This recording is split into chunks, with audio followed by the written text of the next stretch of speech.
Renting a movie on Amazon Prime using your iPhone is a straightforward process. Here's a step-by-step guide. Download the Amazon Prime Video app. Ensure you have the Amazon Prime Video app installed on your iPhone. You can download it from the App Store if you haven't already. Sign into your Amazon account. Open the app and sign into your Amazon Prime account. If you don't have an account, you will need to create one. Search for the movie. Use the search function within the app to find the movie you want to rent. You can browse categories or use the search bar for a specific title. Select rent or buy. Once you've found the movie, select it and you will see options to either rent or buy.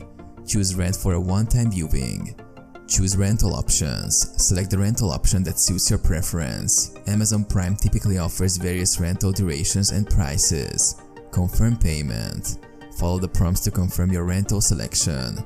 You may need to enter your payment information if you haven't done so previously. Watch the movie.